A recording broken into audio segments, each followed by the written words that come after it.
आज অনলাইন ক্লাসে আমরা আলোচনা করব তোমাদের দশম শ্রেণীর পাঠ্য গল্প বহুরূপী।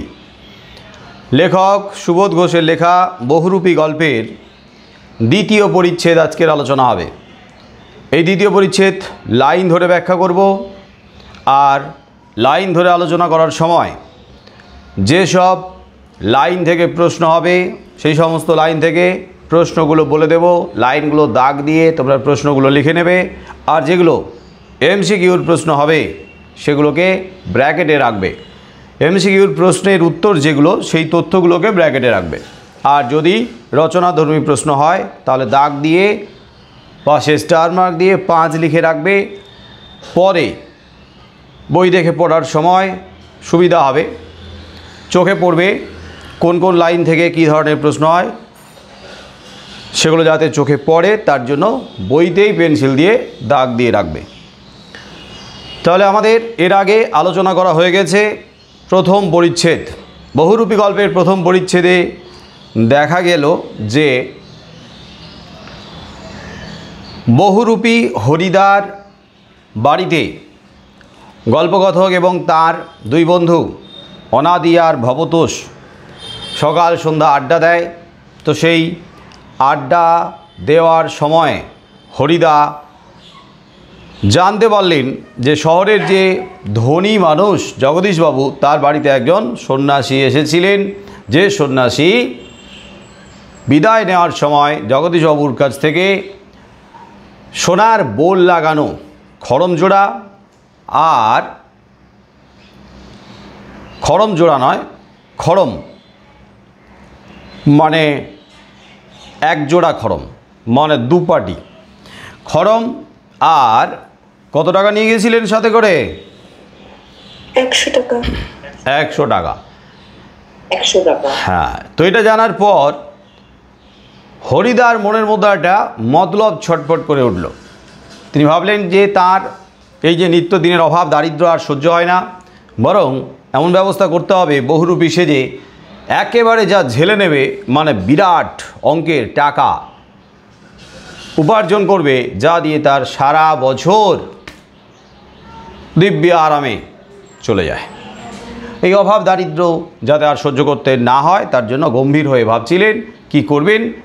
আর তারপরে গল্পকথক এবং তার দুই বন্ধুকে বললেন যে তারা যেন জগদীশবাবুর বাড়িতে ওই দিন সন্ধ্যের সময় উপস্থিত থাকেন, কারণ জবর খেলা দেখতে পাবে।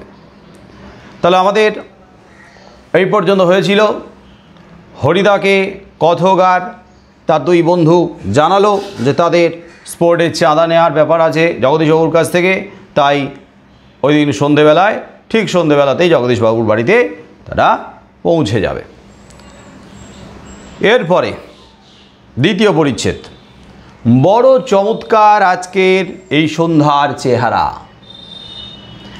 আজকের এই যে সন্ধ্যাবেলার চেহারাটা, সন্ধ্যের যেই পরিবেশটা বড় চমৎকার, বেশ মনোমুগ্ধকর, দৃষ্টি আকর্ষণ করে, মনকে মুগ্ধ করে, এমন সুন্দর শান্ত স্নিগ্ধ পরিবেশ, বেশ মনোমুগ্ধকর একটা পরিবেশ যা অন্যান্য দিনের থেকে আলাদা, প্রায় সম্পূর্ণ আলাদা। সন্ধ্যার চেহারাটা কেমন এই প্রশ্ন আসতে পারে, তাই তোমরা দাগ দাও। বড় চমৎকার আজকের এই সন্ধ্যার চেহারা, লাইনটা দাগ দিয়ে দাও। দাগ দিয়ে প্রশ্ন লেখো। সেই দিনের সন্ধ্যার চেহারা তুলে ধরো। কেমন ছিল সন্ধ্যার চেহারা, অর্থাৎ সন্ধ্যার পরিবেশ। সেই দিনের সন্ধ্যার চেহারা তুলে ধরো। তাহলে কেমন ছিল ওই দিনের সন্ধ্যার পরিবেশ? না, আমাদের শহরের গায়ে কতদিন তো চাঁদের আলো পড়েছে। কি চাঁদের আলো এর আগে কি পড়েনি?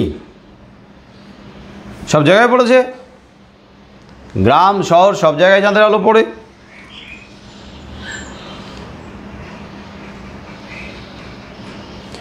কিন্তু আজকের এই যে চাঁদের আলো যেন একটা অন্য মাত্রা এনে দিয়েছে, একটা ভিন্ন পরিবেশ তৈরি করে দিয়েছে, চোখ জুড়িয়ে যায়, মন ভরে যায় এমন পরিবেশ। তাহলে শহরে চাঁদের আলো এর আগেও পড়েছে, আমাদের শহরেও পড়ে, গ্রামগঞ্জ সর্বত্রই পড়ে, কিন্তু একটা বিশেষ কারণে, কিছু বিশেষ কারণে, একটা হতে পারে অনেকও হতে পারে, কিছু বিশেষ কারণে অন্যান্য দিনের থেকে একটা দিন হঠাৎ করে আলাদা হয়ে যেতে পারে। আগেও চাঁদের আলো পড়েছে, ওই দিন সন্ধ্যেতেও চাঁদের আলো পড়ছে, তাহলে আগে চাঁদের আলো শহরের গায়ে পড়া সত্ত্বেও কেন অন্যান্য দিন সন্ধ্যার চেহারাটা আজকের মতো মনে হয়নি, আবার আজকের কেন অন্যান্য দিনের থেকে সন্ধ্যার চেহারাটা, পরিবেশটা অন্যরকম মনে হয়েছে? বলো, এটা কি এই চোখের দেখাতে নাকি ভাবনার কারণে? বলো। ভাবনার কারণে। একদম তাই, ভাবনার কারণে। দৃষ্টিভঙ্গি যখন বদলে যায়, আমরা যখন ভাবনা চিন্তা করি, একটু অন্যভাবে ভাবি, কল্পনা করি, যখন তার সঙ্গে এমন কিছু ঘটনা জড়িয়ে থাকে যেগুলো আমাদেরকে অন্যভাবে ভাবতে বাধ্য করে, তখন অন্যান্য দিনের মতো সেই দিনটা হলেও অন্যান্য দিনের থেকে আলাদা হয়ে যায় ওই দিনটা। এরকম আমাদের প্রত্যেকের জীবনে হয়েছে। হ্যাঁ, সন্ধ্যের সময়ের পরিবেশটা অন্যান্য দিনের সন্ধ্যের সময়ের পরিবেশের থেকে আলাদা, এরকম যদি তোমাদের কারোর চোখে ধরা নাও পড়ে, দিনের বা রাতের, দিন রাতের কোনো একটা মুহূর্ত, কোনো একটা সময় হয়তো অন্যান্য দিনের থেকে আলাদাভাবে ধরা পড়েছে। কি এরকম হয়েছে কি না, বা হয় কি না বলো? হয় হয় হয় হয়। দেখবে মনটা খুব খুশি, মনটা খুব আনন্দ, মনের মধ্যে আনন্দ খুশি, দেখবে দিনটা অন্য দিনের থেকে আলাদা হয়ে গেল। আবার দেখবে মনটা খুব খারাপ, বিষণ্ণ, কষ্টে আছো, দেখবে অন্যান্য দিনের থেকে ওই দিনটা যেন অন্য রকম লাগছে, এমন একটা মনমরা বিষণ্ণতা, কেমন একটা ম্যাড়মেড়ে ভাব, সময় যেন কাটে না, ইচ্ছে করে না, এরকম কিন্তু মনে হতে পারে। তোমাদের ক্লাস 9-এ নিরুদ্দেশ গল্প ছিল, মনে পড়ে? সেই নিরুদ্দেশ গল্প যখন শুরু হচ্ছে, তখন একটা পরিবেশ তুলে ধরা হয়েছিল, মেঘলা, সারা পৃথিবীটা কেমন যেন একটা জ্বরের মতো অসাড় হয়েছিল, এরকমভাবে পরিবেশটা ব্যাখ্যা দেওয়া হচ্ছিল। আর সেই যে জড়ো পৃথিবী, কেমন যেন বিষণ্ণ পৃথিবী, আরও বিষণ্ণ হয়ে উঠেছিল কার কাছে? সমেশের কাছে, তাই না? আরও বিষণ্ণ হয়ে উঠেছে। তার কারণ হচ্ছে সেদিনকার দিনটা তার মনটাকে অনেক বেশি ভারাক্রান্ত করে দিয়েছে। কিছু ঘটনা, কিছু ট্র্যাজিক স্মৃতি তার মনকে এত ভারাক্রান্ত করে দিয়েছে, সেই দিনকার এমনিতেই পৃথিবী যেন কেমন যেন অসাড়, তারপর সেই অসাড়তা আরও আরও আরও অনেক গুণ বৃদ্ধি পেয়েছে। এই প্রসঙ্গে বলে রাখি, ধরো এই যে আগামী পুজো আসছে, প্রত্যেক পুজোর আগে আগে মহালয়ার সময় এরকম আমাদের মনে কিন্তু এরকম একটা ভাবের উদয় হয়।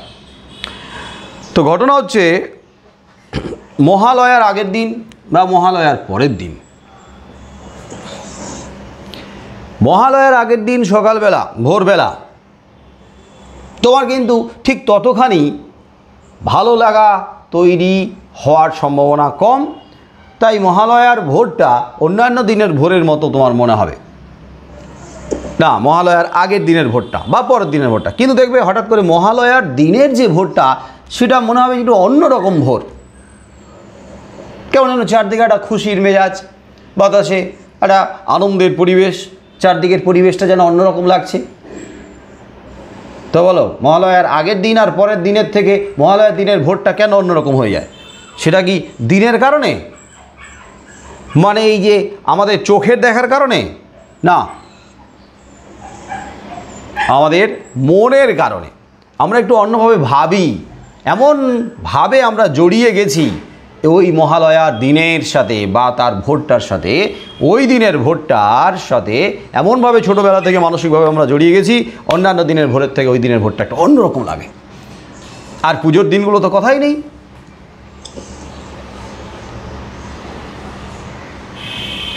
তাহলে শহরের গায়ে আগেও অনেকবার চাঁদের আলো পড়েছে, কিন্তু কোনো দিন তো আজকের মতো এমন একটা স্নিগ্ধ শান্ত উজ্জ্বলতা কখনো চারদিকে এমন সুন্দর হয়ে ফুটে ওঠেনি। কেমন যেন একটা শান্ত স্নিগ্ধ ভাব, কেমন যেন চাঁদের আলো শহরটাকে যেন ধুয়ে দিয়ে যাচ্ছে, ভাসিয়ে দিয়ে যাচ্ছে, স্নিগ্ধতায় ভরিয়ে দিয়ে যাচ্ছে।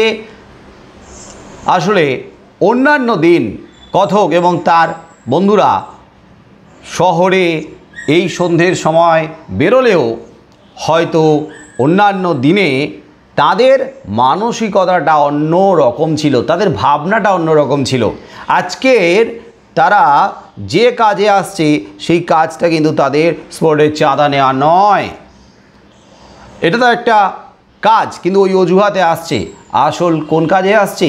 তাদের মনের মধ্যে এরকম একটা ভাবনা কাজ করছে যে আজকে তারা এমন একটা দৃশ্য দেখতে পাবে, এমন একটা ঘটনা যা তারা হয়তো আগে কখনো দেখেনি, সেটা বহুরূপী হরিদ্বার দেখাবে। তার মানে আজকের তাদের মনের মধ্যে তেমন কোনো চাপ নেই। মাইকটাকে বন্ধ রাখো, মাইকের আওয়াজগুলো আসছে শাঁসা করে, ফ্যানের আওয়াজ আসছে কারোর বাড়ি থেকে। তাহলে আজকের কিন্তু চাপ নেই।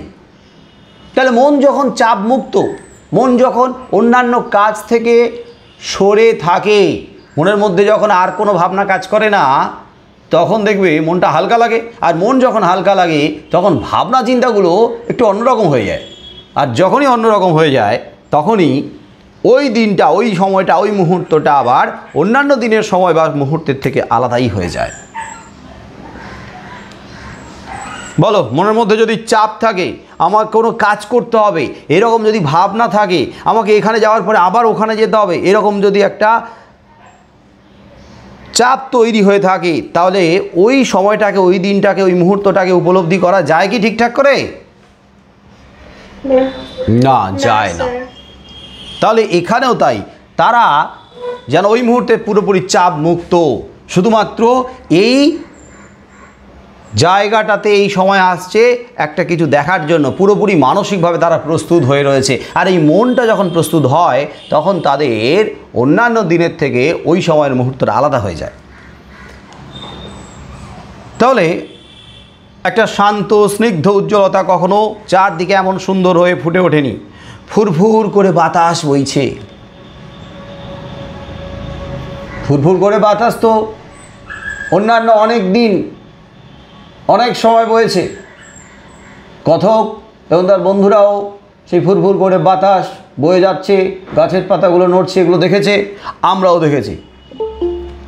দেখেছি। কিন্তু ঝিরঝির করে গাছের পাতাগুলো নড়া, মৃদুমন্দ বাতাস বয়ে চলা, কোকিলের ডাক শুনতে পাওয়া মানে শুনতে পাওয়া না, জাস্ট অনুভব করা। কোকিলের ডাক শুনে অনুভব করা, মনটা কেমন তন্ময় হয়ে যাওয়া, হারিয়ে যাওয়া, মনে হচ্ছে কেমন চারদিকের পরিবেশটা হঠাৎ করে বদলে গেল। তাহলে মৃদুমন্দ বাতাস তো আগেও বয়েছে, আমরা মৃদুমন্দ বাতাস বয়ে চলা সেটা দেখেছি। গাছের পাতাগুলো যখন নড়ছে তখন দেখেছি গাছের পাতা নড়ছে মানে মৃদুমন্দ বাতাস বইছে। অনেক সময় জানলা দিয়ে মৃদুমন্দ বাতাস আসে, বয়ে আসে, ফুরফুর করে বয়ে আসে। তো সব সময় সেই বাতাসকে কি আমরা সেইভাবে উপলব্ধি করি না করেছি? বাইরে বৃষ্টি পড়ে, সব সময় সেই বৃষ্টি পড়াটাকে আমরা উপলব্ধি করিনি। ধরে নাও তোমরা এখন পড়াশোনা করছো, তোমাদের মন এখন এই দিকে মানে এই পড়াশোনার দিকে, এইটা বোঝার দিকে। তো এমন সময় বাইরে হালকা ঝিরঝিরে বৃষ্টি শুরু হলো। তাহলে ওই ঝিরঝিরে বৃষ্টিটাকে উপলব্ধি করার মতো যে মানসিকতা দরকার, সেটা কি এই মুহূর্তে আছে? বলো, আছে?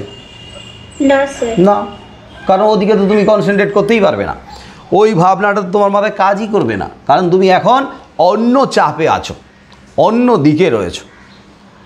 এই যে এখন সকালবেলা বাইরের পরিবেশটা কি সুন্দর, যারা জানলার পাশে বসে রয়েছে, যেমন আমি বসে রয়েছি, তো বাইরের পরিবেশটা কি সুন্দর, হালকা একটা আলো, এখনও পর্যন্ত অনেকে ঘুমিয়ে টুমিয়ে রয়েছে, শান্ত একটা ভাব, যদিও শহরে সেই শান্ত ভাবটা থাকে না, তাও একটা হালকা শান্ত ভাব আছে। তা আমার ওই শান্ত ভাবটাকে উপলব্ধি করার জন্য যে সময় দরকার, যে মানসিকতা দরকার, মানে চাপ মুক্ত যে মানসিকতা, ওই যে গাছের পাতাগুলো সুন্দর করে নড়ছে, কি সুন্দর নড়ছে, তো বলো সেটা কি আমার কাছে আছে এই মুহূর্তে? তাহলে আমি যদি চাই উপলব্ধি করার জন্য, সেটা সম্ভব করা এক্ষুনি? না স্যার। না। তাহলে ফুরফুর করে বাতাস বইছে, ওই দিনের সন্ধেবেলার পরিবেশটা কেমন সেটা লিখতে গেলে এগুলো লিখতে হবে। চাঁদের আলো, জ্যোৎস্না, চারদিকটাকে কীরকম করে দিচ্ছে, শান্ত স্নিগ্ধ উজ্জ্বল, ফুরফুর করে বাতাস বইছে। জগদীশবাবুর বাড়ির বাগানের সব গাছের সব পাতাগুলো ঝিরঝির শব্দ করে কি যেন বলতে চাইছে। গাছের পাতাগুলোর উপর দিয়ে বাতাস বয়ে চলেছে, মৃদুমন্দ বাতাস, আর গাছের পাতাগুলো নড়ছে, যেন ঝিরঝির করে নড়ে তারা যেন কিছু বলতে চাইছে। গাছের পাতাগুলো ঝিরঝির করে নড়ে কিছু বলতে চাইছে। কি বলতে চাইছে? কি বলতে চাইছে? কিছু বলছে? কিছু বুঝতে পারছো? কিছু বলতে চাইছে, হয়তো বলছে কেউ আসছে। এই রকম পরিবেশে গাছের পাতাগুলো ঝিরঝির করে যেন বলছে যে কেউ আসছে, সেটা জানান দিচ্ছে।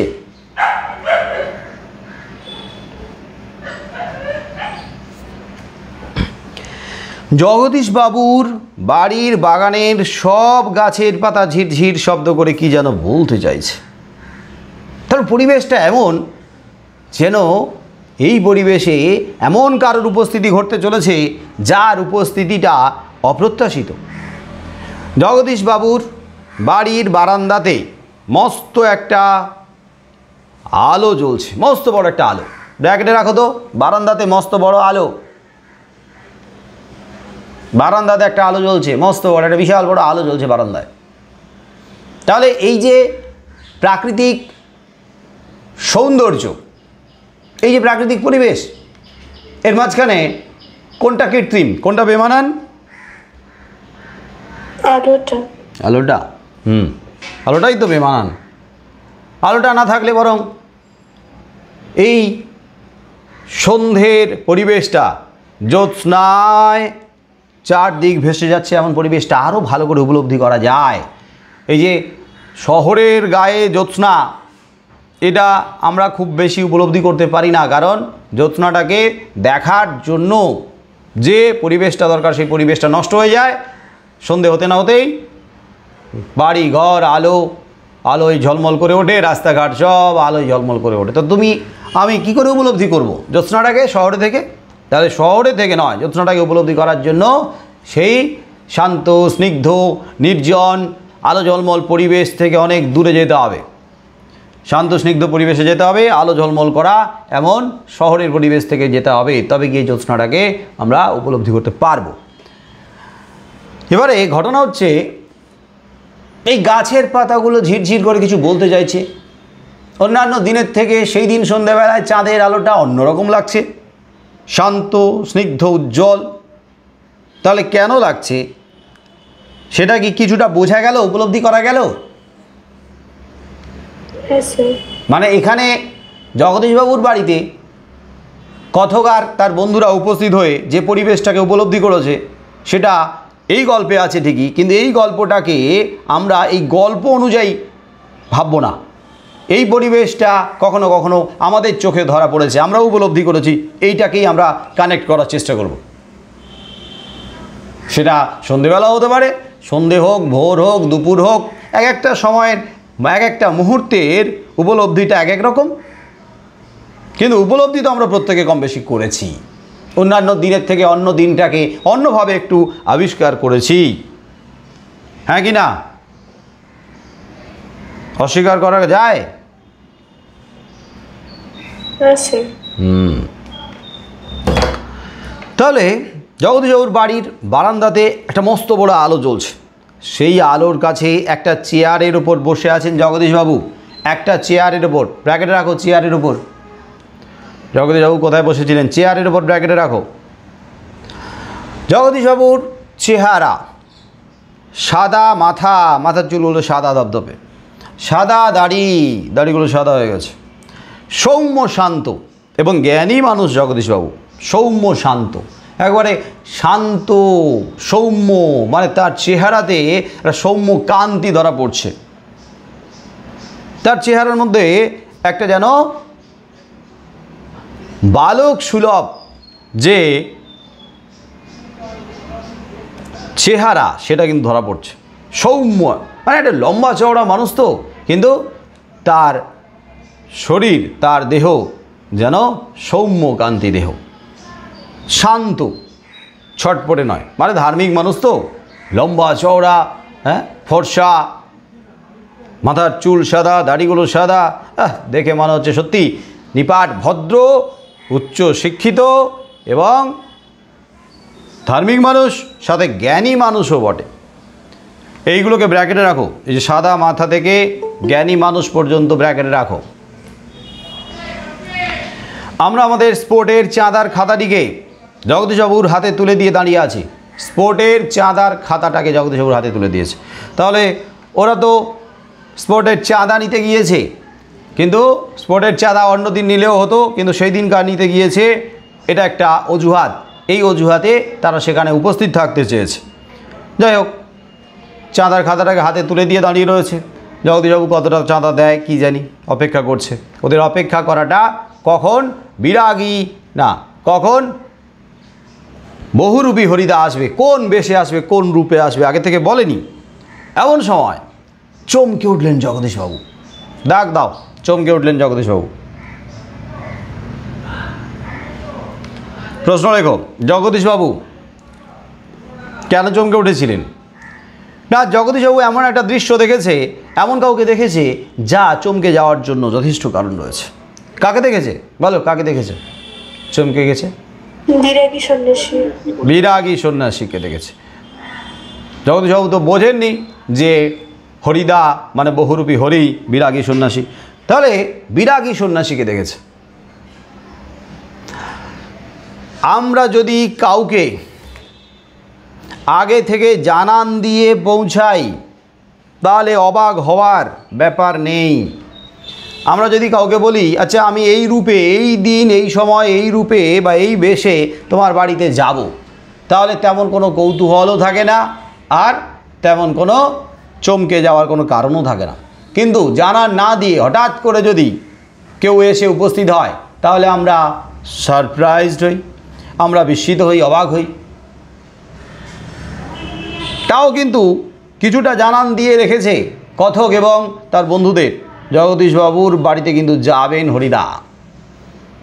তা সত্ত্বেও যে রূপে এসছে, যে বেশে এসছে, সেই রূপ সেই বেশ তাদের মনে সন্দেহ জাগিয়ে দিয়েছে। না না না, এ হরিদা হতেই পারে না। তার মানে হরিদার এই যে আশা, হরিদার এই যে উপস্থিতি, এবং যে বেশে বা যে রূপে হরিদা এসেছে, সেই রূপে বা সেই বেশে হরিদাকে কখনো দেখেনি কথক আর তার বন্ধুরা আগে। তার মানে তাদেরকে বিভ্রান্ত করে দেওয়ার জন্য তার এমন বেশটা শুধু যথেষ্ট নয়, সেই সাথে তার উপস্থিতিটা, যেভাবে নাটকীয় উপস্থিতি, সেই উপস্থিতিটা তাদেরকে অবাক করিয়ে দিয়েছে। কিছুতে তারা ভাবতে পারেনি যে হরিদা। আর এরপরে আসবে নিখুঁতভাবে অভিনয়, আর সেই অভিনয় তার অঙ্গভঙ্গির দ্বারা, সাথে তার কথাবার্তা সংলাপের দ্বারা। আর জগদীশবাবু তো এদের এই যে পরিকল্পনার ব্যাপারে কিচ্ছু জানে না। তাহলে জগদীশবাবু তো অনেক বেশি অবাক হবে, চমকে যাবে। কারণ জগদীশবাবু চমকে যাবে, এগুলোর কিচ্ছু জানে না তাই। আর 2 নম্বর, জগদীশবাবুর চমকে যাওয়ার কারণ হচ্ছে জগদীশবাবু তো এমনিতেই ধার্মিক মানুষ, ধর্মভীরু মানুষ, ধর্মের প্রতি তার দুর্বলতা আছে, তাই যাকে তিনি দেখলেন সেই মানুষটা কে তার কাছে? কে? একজন বিরাগী সন্ন্যাসী। তার মানে যে মানুষ আগে থেকে মানসিকভাবে দুর্বল হয়ে থাকে সেই মানুষকে আরও দুর্বল করে দেওয়াটা সহজ, ঠিক কি না? হ্যাঁ স্যার। এই প্রসঙ্গে আমি অনেক সময় আলোচনা করি যে যারা পুরোপুরি জ্যোতিষ বিশ্বাস করে, পুরোপুরি জ্যোতিষীদের বিশ্বাস করে, তাদের দ্বারাই ভাগ্য পরিবর্তন হবে এসব বিশ্বাস করে, তারা মানসিকভাবে আগে থেকেই কিন্তু দুর্বল হয়ে আছে। তারা আগে থেকেই কিন্তু ভাগ্যের হাতে নিজেকে সঁপে দিয়েছে এবং তাদের ভাগ্য পরিবর্তন কে করবে? না জ্যোতিষীরা, জ্যোতিষ করবে। তাহলে আমি যদি আগে থেকেই আমার যুক্তি, বুদ্ধি, বিবেচনা শক্তি সবই কার হাতে দিয়ে, কার হাতে সমর্পণ করে দিয়ে বসে আছি? কার হাতে? জ্যোতিষের হাতে, জ্যোতিষীদের হাতে। তাহলে আমি আগে থেকে অত্যন্ত দুর্বল মানসিকভাবে, আমি মানসিকভাবে কিন্তু তার কাছে হার মেনে নিয়েছি, পরাজিত হয়ে গেছি। এইবারে হাতে গোনা যদি 2-1 জন ভালো মানুষ থাকে জ্যোতিষীদের মধ্যে, তাদের ধারে কাছে আমরা পৌঁছতে পারছি না, কিন্তু সেই মানুষগুলোর মাঝে আরও বহু মানুষ আছে যারা কিন্তু জ্যোতিষটা নাকি ব্যবসা করছে এবং মানুষকে বোকা বানাচ্ছে, মানুষকে আরও বিভ্রান্ত করছে। এমনিতেই মানুষ ভীত, সন্ত্রস্ত, মানুষ অসহায়, আরও তাকে ভয় দেখাচ্ছে, অসহায় করছে। তাহলে আমরা যদি মানসিকভাবে আগে থেকে দুর্বল হয়ে তার কাছে সঁপে দিই এবং তার কথা মতো তার দেওয়া জায়গায়, ঠিকানায়, তার দেওয়া তারিখে গিয়ে পৌঁছাই, তাহলে তিনি আমাদেরকে যে টাকা ধার্য করবেন, এইটা নিতে হবে, এটা নিতে হবে, আমার পারিশ্রমিক বা আমার যে প্রণামী, আমার যাই হোক এত এত, তাহলে আমরা কি করব? কি করব? যদি দেওয়ার ক্ষমতা থাকে তো দিয়ে দেবো, আর যদি না থাকে এখান থেকে ওখান থেকে ধার বাকি এই জিনিস বিক্রি এটা ওটা করে যেভাবে হোক জোগাড় করে তাকে দেব, হ্যাঁ কি না? তাহলে আগে মানসিকভাবে মজবুত হতে হবে, দৃঢ় হতে হবে। জগদীশবাবু মানসিকভাবে এই জায়গাটাতে, ধর্মের ক্ষেত্রে মানসিকভাবে অতটা দৃঢ় নয়। জগদীশবাবুর এই জায়গাতে অগাধ দুর্বলতা রয়েছে, ধর্মভীরু মানুষ তো। তাহলে দেখেছে বিরাগী সন্ন্যাসী, প্রথমেই দেখেই আরে বাস, আমার বাড়িতে বিরাগী সন্ন্যাসী এসেছে, হ্যাঁ, প্রথমেই কিন্তু চমকে গেছে, অবাক, ভাবতে পারেনি, অপ্রত্যাশিত আগমনে। আর বারান্দার সিঁড়ির দিকে তাকিয়ে জগদীশবাবুর 2 বিস্মিত চোখ, অবাক করা চোখ, বিস্মিত চোখ অপলক হয়ে গেল। অপলক, অপলক মানে কি? পলক পড়ছে না, একবার স্থির, অপলক হয়ে গেছে, তাকিয়ে আছে হাঁ করে, অবাক হয়ে। চোখগুলো রসগোল্লার মতো হয়ে গেছে, বড় বড়, বিস্মিত হয়ে গেছে। কাকে দেখছি আমি? হ্যাঁ, সত্যি সত্যি আমার বাড়িতে বিরাগী সন্ন্যাসীর উপস্থিতি। বারান্দার সিঁড়ির দিকে তাকিয়ে আছে। বসেছিলেন কোথায়? বারান্দায়। কার উপরে বসেছিলেন? বারান্দার চেয়ার উপরে বসেছিলেন আর সিঁড়ির দিকে তাকিয়ে বিস্মিত। তা সিঁড়ির দিকে তাকিয়ে মানে তাহলে সিঁড়ির কাছাকাছি কে চলে এসেছেন? বিরাগী সন্ন্যাসী চলে এসেছেন। তাহলে বিস্মিত চোখ, অপলক হয়ে গেল। আমরাও চমকে উঠেছি বই কি, আমরাও, কথক এবং তার বন্ধুরা অনাদি ভবতোষ চমকে উঠেছে।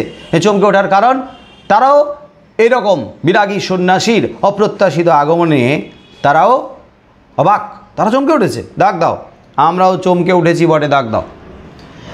আমরাও চমকে উঠেছি বই কি, প্রশ্ন লেখো।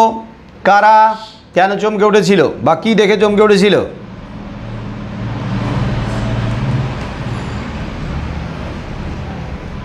আশ্চর্য হয়েছি, একটু ভয়ও পেয়েছি। আশ্চর্য হওয়ার তো কারণ, উপস্থিত হওয়ার কথা ছিল হরিদার, এ আবার কার উপস্থিতি? এ কি আদৌ হরিদা? একটু ভয়ও পেয়েছে।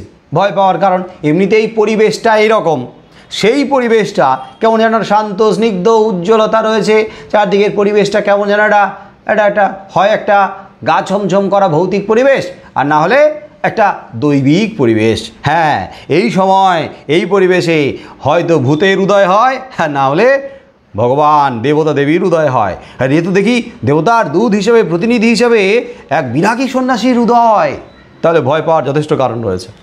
তো বলো, এখন দিনের বেলায় একা বসে পড়াশোনা করছো, চারদিকে আলো, তাহলে মনের মধ্যে কি একটা ভয় ভয় ভাব আছে? পরিবেশটা কি এমন? নিশ্চয়ই না। তাহলে এখন যদি আশেপাশে খুটখাট করে আওয়াজ হয়, আশেপাশে যদি কিছু শব্দ পাও, তাহলে ততখানি কিন্তু ভয় পাওয়ার, চমকে যাওয়ার, অবাক হওয়ার কোনো ব্যাপার নেই। কিন্তু এটা যদি সন্ধ্যের সময় হয় বা আরও রাতের দিকে হয়, সবাই ঘুমিয়ে টুমিয়ে পড়েছে, তোমরা পড়াশোনা করছো, আর পরিবেশটা কেমন?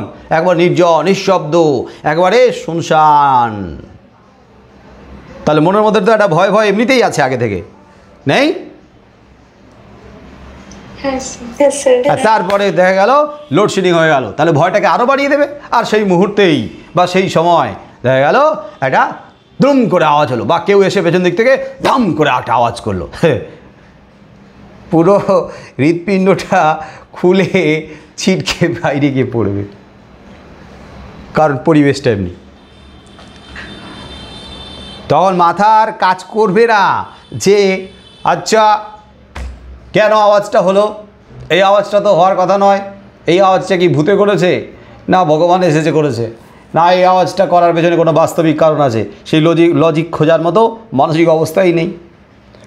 যখন মাঝে মাঝে ভূমিকম্প হয়, মাঝে মাঝে তো ভূমিকম্প হয়েই যাচ্ছে, হ্যাঁ, আমরা তো বুঝতে পারি, হ্যাঁ, মাঝে মাঝে যখন একটু ঝটকা দেয়, বেশি নড়ে চড়ে ওঠে, তখন যারা একটু দোতলা, তিনতলা, চারতলা মানে ফ্ল্যাটে আছে, তো তাদের সেই সময় কি হয়, মাথার কাজ করে না। কিন্তু আমরা ভূমিকম্প হয়ে যাওয়ার পরে তারপরে কিন্তু কিছু যখন ঘটছে না, খুব একটা ক্ষতি টতি কিছু হয়নি, তখন কিন্তু আমরা আবার সবাইকে বোঝাই, নিজেদেরকেও বোঝাই যে না না না, ভূমিকম্প হলে কি করা যাবে, ওইভাবে দৌড়ঝাঁপ করে তো লাভ নেই, বরং দৌড়ঝাঁপ করতে গিয়ে দেখা গেল আরও বেশি ক্ষতি হবে।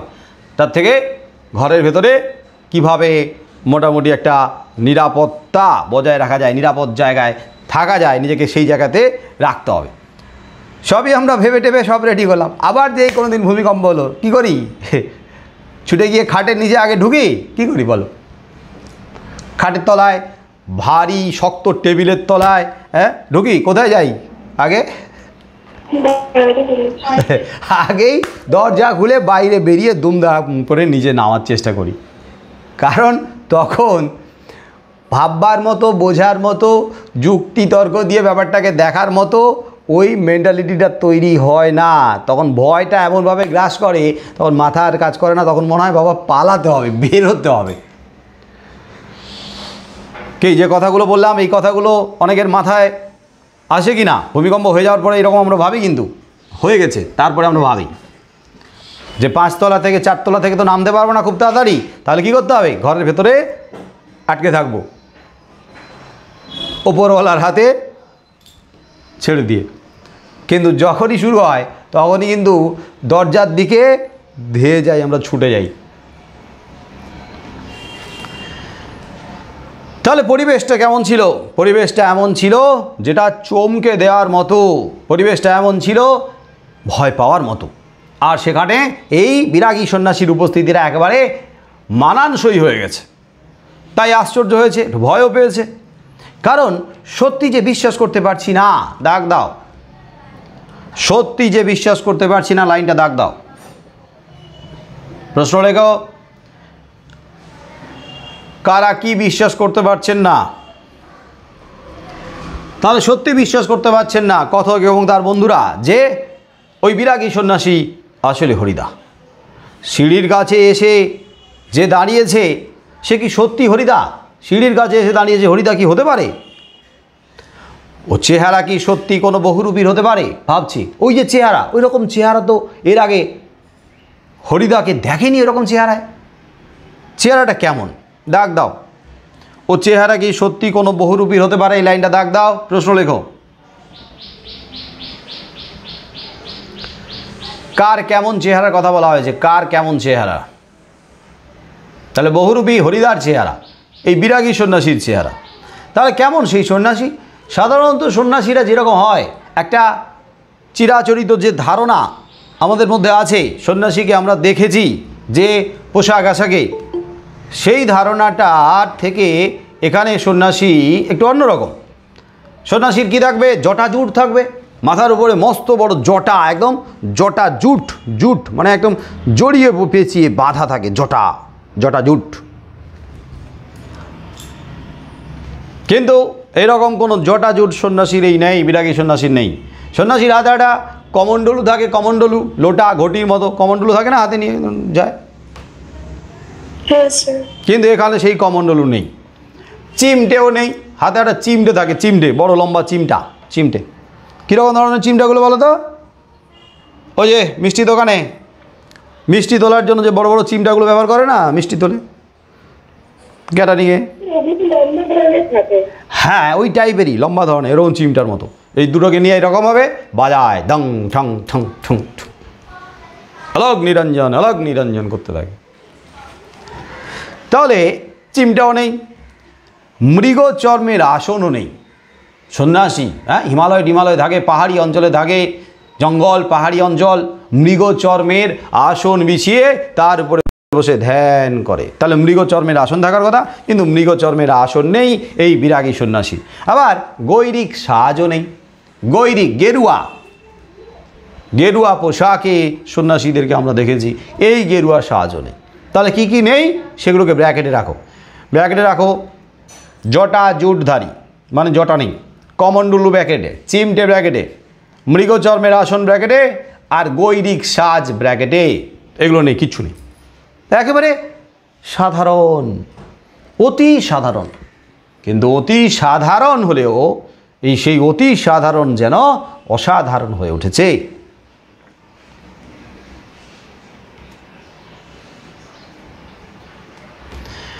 কেমন সেই বিরাগী সন্ন্যাসীর চেহারা, বেশভূষা? আদুর গা মানে কি? খালি গা। সেই আদুর গায়ে, খালি গায়ে, তারপরে একটা ধপধপে সাদা উত্তরীয়, সাদা একটা উত্তরীয় চাপানো রয়েছে সেই আদুর গায়ের উপরে, ব্র্যাকেটে রাখবে সাদা উত্তরীয়। পরনে রয়েছে ছোট বহরের একটা সাদা থান, ছোট বহরের, একটু খাটো করে পরা, পুরোপুরি একেবারে গোড়ালি পর্যন্ত নয়, একটু খাটো করে পরা, ছোট বহরের মানে ছোট বহর আকৃতি, একটা সাদা থান পরা রয়েছে, ব্র্যাকেটে রাখবে পরনে ছোট বহরের সাদা থান। মাথায় ফুরফুর করে উঠছে শুকনো সাদা চুল, মাথায় ফুরফুর করে উঠছে, হ্যাঁ শ্যাম্পু করেছে, ফুরফুর করে উঠছে সাদা চুলগুলো, ওই যে মৃদুবন্ধ বাতাস বইছে, সাদা চুলগুলো ফুরফুর করে উঠছে। আহা, ধুলো মাখা পা, পায়ে ধুলো মাখা, হাতে একটা ঝোলা রয়েছে, হাতে একটা ঝোলা, আর সেই ঝোলার ভিতরে শুধু একটা বই, ঝোলার ভিতরে একটা বই রয়েছে, বইটা কি বই? গীতাকে ব্র্যাকেটে রাখো, গীতা। ঝোলা থেকে গীতাটা বের করলেন, ঝোলা থেকে গীতা বের করে কি যেন দেখলেন,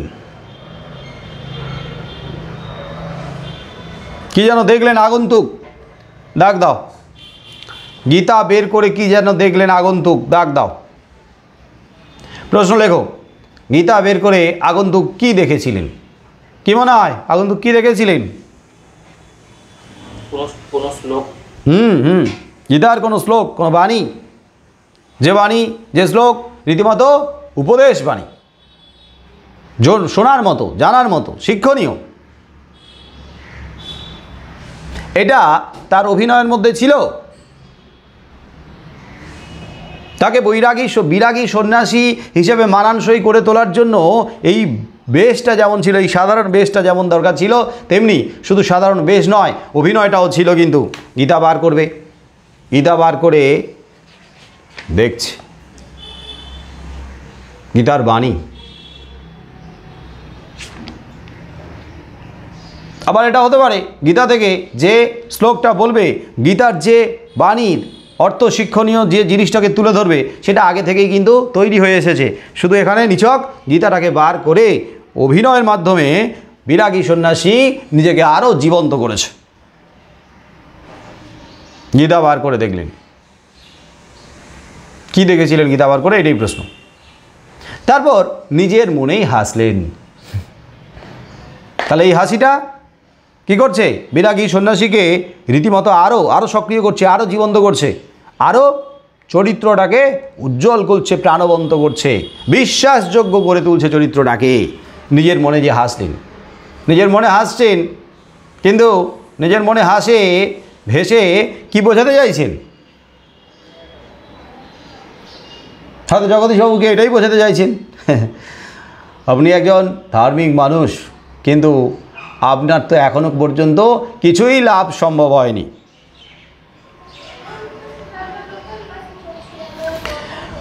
আগন্তুক এই মানুষটি যেন এই জগতের সীমার ওপার থেকে হেঁটে হেঁটে চলে এসেছেন, ওপার থেকে, এই জগতের সীমার ওপার থেকে। তাহলে কোন পার থেকে, কোথা থেকে? পরলোক থেকে।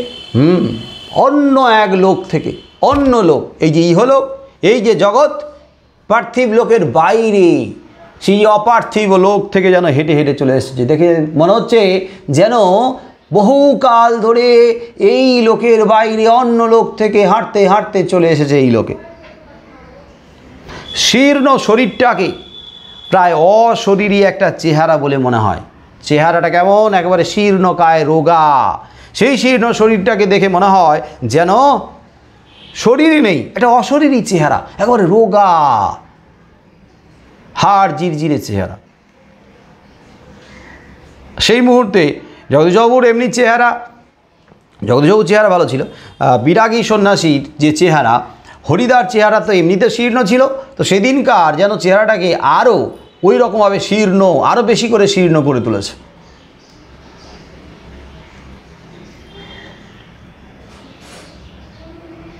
কিছুটা অভিনয়ের মাধ্যমে, কিছুটা উপস্থাপনের মাধ্যমে। তাহলে শীর্ণ শরীরটাকে আরও যেন শীর্ণ করে প্রায় অশরীরী করেছে। দেখে মনে হচ্ছে একটা চেহারাই নেই, যেন অশরীরী। আর সেই অশরীরী যে চেহারা, সেই চেহারা যেন ওই সময়ের ওই পরিবেশে একদম মানানসই। আর কি অদ্ভুত, উদাত্ত, শান্ত, উজ্জ্বল একটা দৃষ্টি। চোখের দৃষ্টি থেকে একটা উদাত্ত, একটা গম্ভীর, অথচ শান্ত কিন্তু উজ্জ্বল দৃষ্টি যেন নির্গত হচ্ছে। দেখে মনে হচ্ছে সেই চোখের দৃষ্টি থেকে যেন দেবীর চোখের দৃষ্টি থেকে যেমনভাবে একটা উদাত্ত, শান্ত, উজ্জ্বল দৃষ্টি নির্গত হয়, সেরকম একটা দৃষ্টি নির্গত হচ্ছে। দৃষ্টি নির্গত হচ্ছে আগন্তুকের চোখ থেকে। আগন্তুককে ব্র্যাকেটে রাখো, প্রশ্ন থাকবে আগন্তুককে। যার আগমন ঘটেছে তার নাম হরিদা, বহুরূপী হরিদা। এখানে বিরাগী সন্ন্যাসী রূপেই আগমন করেছে, তাই আগন্তুক হলো হরিদা। বিরাগী সন্ন্যাসী। আগন্তুককে ব্র্যাকেটে রাখো, এমসিকিউর প্রশ্ন। তাহলে চোখের দৃষ্টি কেমন? না, অদ্ভুত। এরকম ধরনের দৃষ্টি আগে কখনো দেখেনি কথক আর তার বন্ধুরা হরিদার চোখ থেকে। অদ্ভুত, উদাত্ত, শান্ত, উজ্জ্বল একটা দৃষ্টি। এক দৃষ্টিতে তাকিয়ে আছে। উঠে দাঁড়ালেন জগদীশবাবু। তাহলে তার চেহারা, তার উপস্থিতি, তার নাটকীয়তা, তার অভিনয়, তার চোখের দৃষ্টি, তার বেশভূষা এমনভাবে মানানসই হয়ে গেছে, খাপ খেয়ে গেছে যে জগদীশবাবুর মতো একজন জ্ঞানী মানুষ, জগদীশবাবুর মতো ধনী মানুষ, জগদীশবাবুর মতো একজন সৌম্য শান্ত মানুষ পর্যন্ত একেবারে প্রকৃত বিরাগী সন্ন্যাসী বলে ভেবে ফেলেছে। সন্দেহের কোনো অবকাশই নেই, কোনো জায়গাই নেই। তাই উঠে দাঁড়ালেন জগদীশবাবু। আসুন আসুন, অভ্যর্থনা করছে। আগন্তুক হাসেন। এই হাসিটাও কিন্তু তার অভিনয়ের অংশ। এই হাসির মাধ্যমে জগদীশবাবুকে বুঝিয়ে দিচ্ছে যে আপনি অতখানি ধার্মিক নন, ভগবানের সেবা করা অতটা সহজ নয়। আগন্তুক হাসেন। আগন্তুক হেসে সেই হাসির মাধ্যমে তাকে কেন যেন বিদ্রূপ করেন, তাকে যেন একটা ব্যঙ্গ করেন, কটাক্ষ করেন। কেন? কারণ একজন বিরাগী সন্ন্যাসীকে তিনি অভ্যর্থনা করছেন কোথায় দাঁড়িয়ে থেকে? কোথায়? বারান্দায়। বারান্দায় দাঁড়িয়ে থেকে অভ্যর্থনা করছেন। আশ্চর্য! কি অহংকার, টাকার অহংকার এত! কোথায় বিরাগী সন্ন্যাসী নিচে আর জগদীশবাবু ওপরে, নিজেকে কি মনে করেন? তাই আগন্তুক হাসতে হাসতে বলছে, আপনি কি ভগবানের চেয়েও বড়? আপনি কি ভগবানের চেয়েও বড়? এটাকে দাগ দাও। আপনি কি ভগবানের চেয়েও বড়? প্রশ্ন লেখো। কে কাকে কেন এই কথা বলেছিল? তাহলে বিরাগী সন্ন্যাসী রূপী হরিদা জগদীশবাবুকে এই কথা বলেছিল। জগদীশবাবুর ওই কাণ্ড কারখানা দেখে তিনি সিঁড়ি দিয়ে নিচে না নেমে এসে বারান্দার উপর দাঁড়িয়ে থেকে বিরাগী সন্ন্যাসীকে অভ্যর্থনা করছেন, এটা তার অহংকারের পরিচয়। তাই তিনি বলছেন, আপনি কি নিজেকে বড় বলে মনে করেন না ভগবানের চেয়েও? জগদীশবাবু কিছু বুঝতে পারেন না। জগদীশবাবু কিছু ভেবে বলেন, কেন? আমার কি অপরাধ হয়েছে? হ্যাঁ, আপনি কেন আপনি এ কথা বলছেন মহারাজ? কেন আপনি এ কথা কেন বলছেন মহারাজ? আমি তো বুঝতে পারছি না মহারাজ, আপনি কেন বলছেন? দাগ দাও। কেন আপনি এ কথা কেন বলছেন মহারাজ? দাগ দাও। প্রশ্ন লেখো। কে কাকে কোন কথা বলেছিল? আর মহারাজ শব্দটাকে ব্র্যাকেটে রাখো। এখানে মহারাজ বলে কাকে সম্বোধন করা হয়েছে? না, বিরাগী সন্ন্যাসী রূপী হরিদাকে। তো আপনি এ কথা কেন বলছেন? এ কথা কোন কথা? না, জগদীশবাবু নিজেকে কি ভগবানের চেয়েও বড় মনে করেন? কেন আপনি বলছেন? আমি কিও দোষ করেছি, কি অপরাধ করেছি, কিছু ভুল ত্রুটি হয়েছে বলুন আপনি। আমি মহারাজ নই। আপনি আমাকে মহারাজ বলছেন।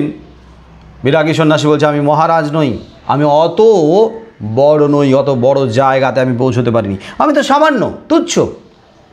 আমি এই সৃষ্টির মধ্যে ধূলি কণা মাত্র, এক কণা ধূলি। এক কণা ধূলিকে ব্র্যাকেটে রাখো। মানে ধূলি যেমন নিচে পড়ে থাকে অবহেলিত হয়ে, অবহেলা ভরে, তার জায়গা যেমন নিচে, তো আমি নিজেকে বড় মনে করি না। আমি একেবারে অবহেলিতর মাঝে, অত ক্ষমতা আমার নেই, আমি অতি তুচ্ছ, অতি সামান্য, একেবারে নিজেকে এত নিম্ন ভাবি, একবারে ধূলিকণার মতো, এক কণা ধূলির মতো। সবাই যেমন মারিয়ে যায়, আমিও তেই দলে। কিন্তু আপনি বোধহয় 11 লক্ষ টাকার সম্পত্তির অহংকারে নিজেকে ভগবানের চেয়েও বড় মনে করছেন। ব্র্যাকেটে রাখো 11 লক্ষ টাকার সম্পত্তি। তাহলে জগদীশবাবুর সম্পত্তির পরিমাণ কত টাকার সম্পত্তি? 11 আর 11 লক্ষ টাকা ওই সময় আজকের তো কয়েক কোটির সমান, কোটি কোটি কোটি টাকা। তাহলে 11 লক্ষ টাকার সম্পত্তির অহংকারে নিজেকে ভগবানের চেয়েও বড় বলে মনে করেন। হ্যাঁ, নাহলে ওখানে দাঁড়িয়ে আছেন কেন? আপনার এত অহংকার, নিজেকে এত বড় মনে করেন, তাই ওখানেই দাঁড়িয়ে রয়েছেন। ওখানে মানে বারান্দায়, নেমে আসতে পারছেন না। আপনি ওখানে উপরে দাঁড়িয়ে থেকে আমাকে আহ্বান করছেন। তাহলে যে মানুষটা এমনিতেই আগে থেকে দুর্বল হয়ে রয়েছে, তাকে যদি এরকমভাবে বলা হয় বা বোঝানো হয়, সে তো আরও দুর্বল হয়ে পড়বে এবং তার মনে সন্দেহ তো দানা বাঁধবেই না, একদম পরিষ্কার হয়ে যাবে, নিশ্চিত হয়ে যাবে, হ্যাঁ এ সত্যিকারের খাঁটি বিরাগী সন্ন্যাসী। নাহলে এরকমভাবে আমাকে পরামর্শ দিতে পারে? এগুলো সব অভিনয়ের অংশ, চরিত্রটাকে জীবন্ত করে তোলার জন্য।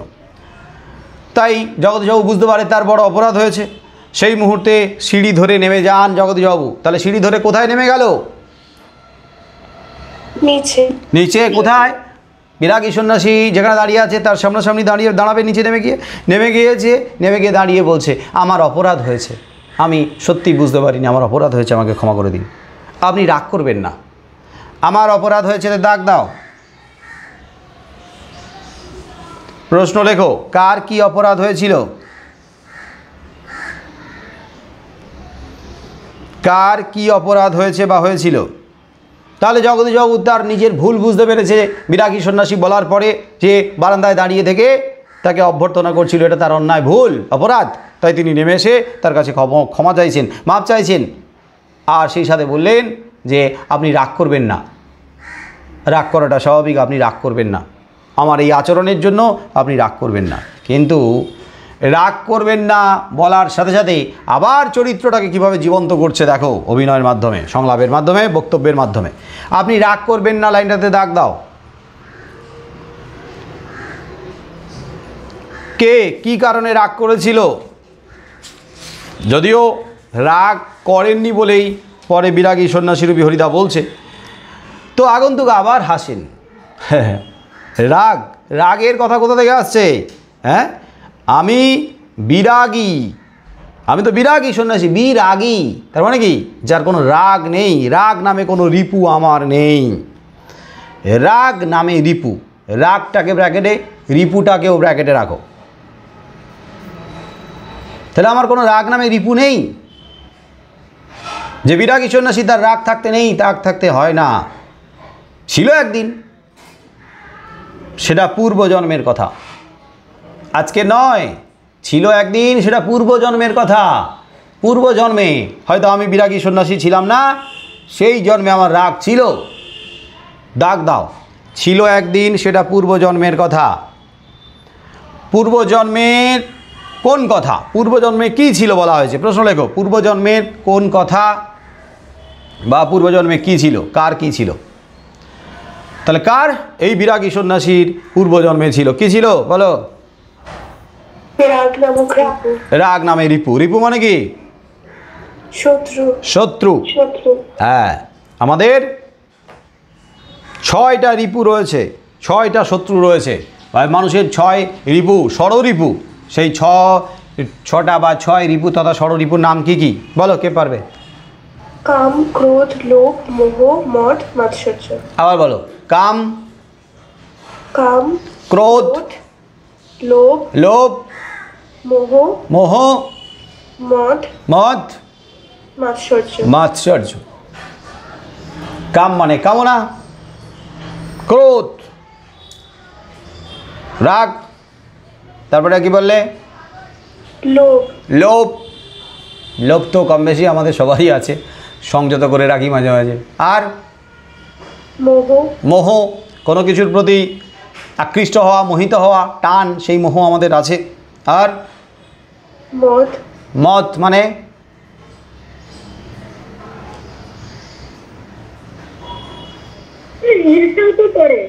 হ্যাঁ,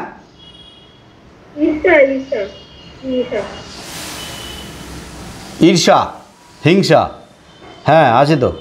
ওই তো মাৎসর্য। মাৎসর্য মানে কি? পরশ্রী কাতরতা, মানে অন্যকে দেখে ঈর্ষান্বিত হওয়া, অন্যের ভালো দেখে অন্যের ভালো দেখে ঈর্ষা কাতর হওয়া, সহ্য করতে পারেন না পারা। অন্যরা ভালো আছে, অন্যরা সুখে আছে, আনন্দে আছে, দেখতে ভালো, খুব সুন্দর পোশাক পরছে, হ্যাঁ, ওগুলো দেখে আমরা সহ্য করতে পারি না। সবাই পারি?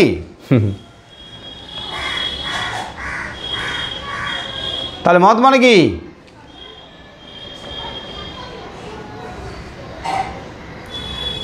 মত মানে কি? সার্চ।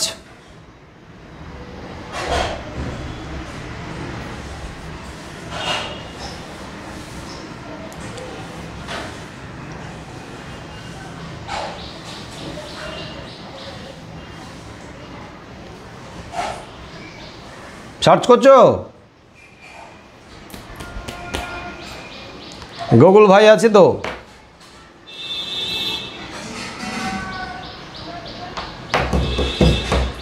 সার্চ করছো কেউ? দেখবে? হ্যাঁ দেখতে বলছি তো, সার্চ করো একবার, বসে রয়েছে। হ্যাঁ বলো, ম খণ্ডে দাও।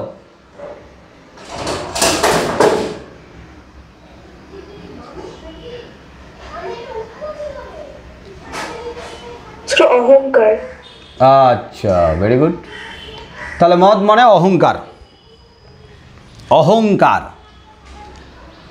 তাহলে আর একবার হয়ে যাক, কাম, ক্রোধ, মোহ, তারপর লোভ, লোভ, মদ, মাৎসর্য। কাম, ক্রোধ, লোভ, মোহ, মদ, মাৎসর্য। কাম, ক্রোধ, লোভ, মোহ, মদ, মাৎসর্য। তাহলে কাম মানে কামনা, ক্রোধ মানে রাগ, লোভ কোনো কিছুর প্রতি লোলুপ হওয়া, লুব্ধ হওয়া,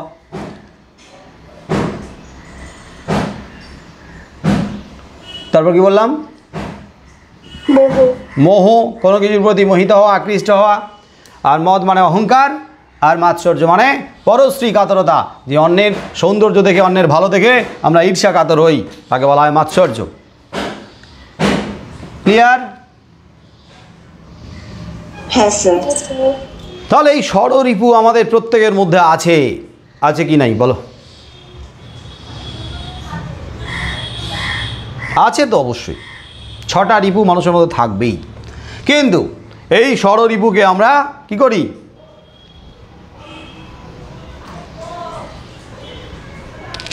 আমরা নিয়ন্ত্রণ করে রেখেছি, কন্ট্রোল করে রেখেছি। আর মাঝে মাঝে ষড়রিপুর মধ্যে যদি কখনো কখনো একটা রিপু মাথা চাড়া দিয়ে ওঠে, তখন কিন্তু বিপদটা শুরু হয়, গণ্ডগোল। তাহলে বিরাগী সন্ন্যাসী বলছে, রাগ নামে রিপু কিন্তু আমার নেই, যদি থেকেও থাকে সেটা পূর্ব জন্মে ছিল, এই জন্মে নয়। এই জন্মে তো আমি বিরাগী সন্ন্যাসী, কী করে থাকবে?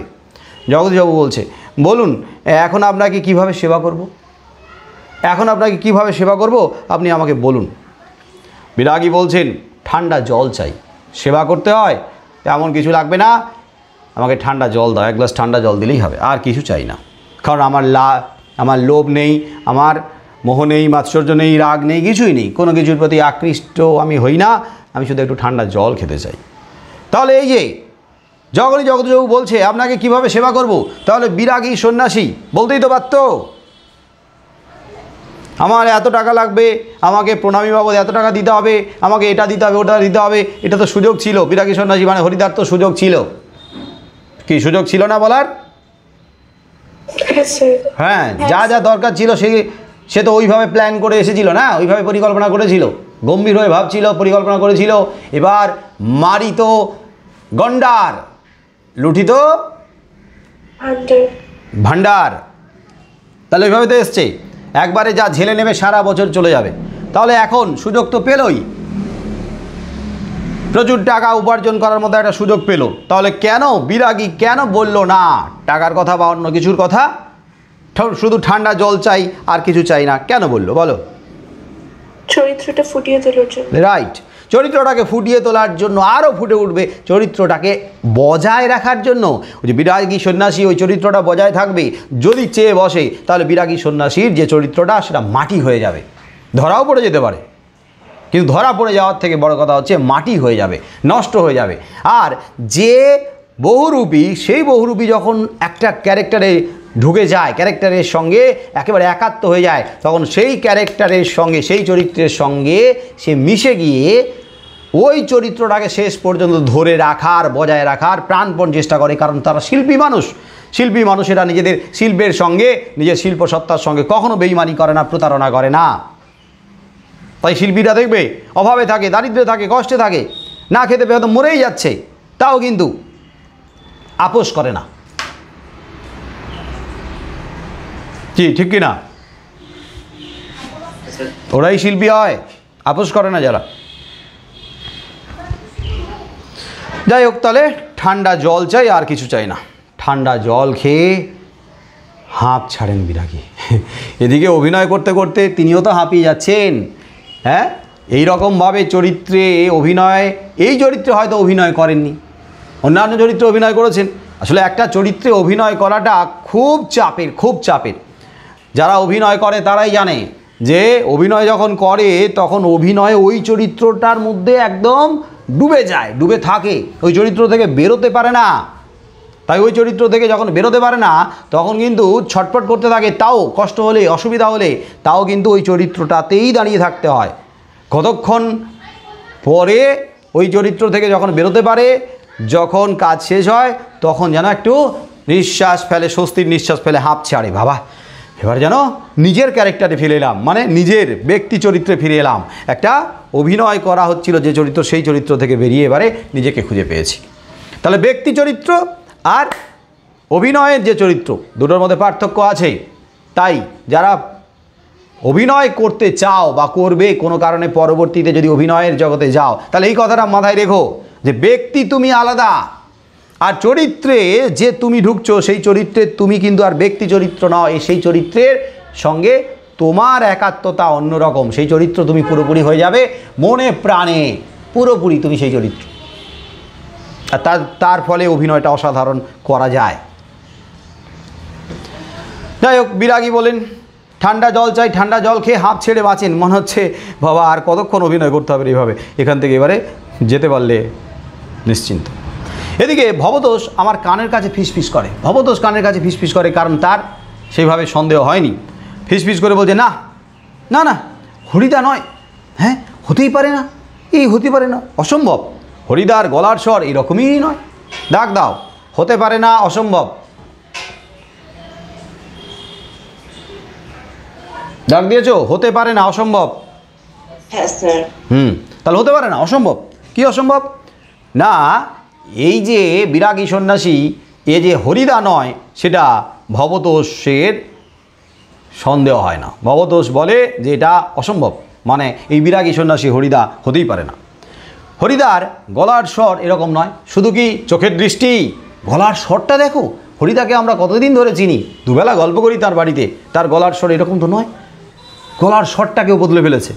তাহলে গলার স্বর বদলে ফেলেছে, চোখের দৃষ্টিটাকে বদলে ফেলেছে, দৃষ্টি, অভিনয়, চলাফেরা, দাঁড়ানো, কথাবার্তা সব কিছু বদলে ফেলেছে। চেহারাটাও যেন বদলে গেছে, ওই সাধারণ, অতি সাধারণ পোশাক, তাতেও যেন চেহারা বদলে গেছে। বিরাগী বলেন, বিরাগী বলছে চরিত্রটাকে আরও জীবন্ত করছে। ডাক দাও, বিরাগী বলেন।